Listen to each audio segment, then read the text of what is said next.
ഒരിക്കൽ പൂതന ഗൾഫ് മദാമയുടെ വീട്ടിൽ പോയി. പൂതനയുടെ വീട്ടിലെ ചായപ്പൊടി തീർന്നിരുന്നു. ചായ ഇല്ലാതെ പൂതനയ്ക്ക് ജീവിതം വളരെ കഷ്ടമായിരുന്നു. കോളിംഗ് ബെൽ അടിച്ചപ്പോൾ ഗൾഫ് മദാമ വന്നു.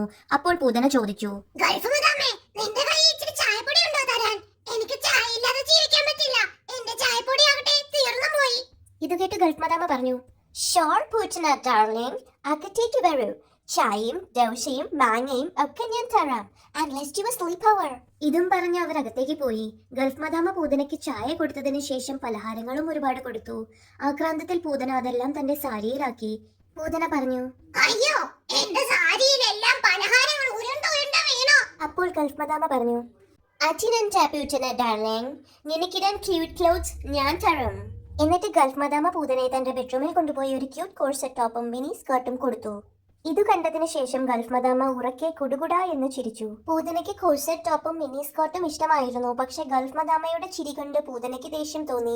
ഒരു പണി കൊടുക്കാനായി അവൾ മന്ത്രം ചൊല്ലി, ഇത് പറഞ്ഞതും ഗൾഫ് മദാമയുടെ വേഷം ഒരു മുഷിഞ്ഞു നാറിയ തുണിയായി തീർന്നു. ഇത് കണ്ട് പൂതന ചിരിച്ചു. പൂതനയുടെ ചിരി കണ്ട് ഗൾഫ് മദാമയും ചിരിക്കാൻ തുടങ്ങി. അവർ സന്തോഷത്തോടെ ചിരിച്ചുകൊണ്ട് കുണുങ്ങി.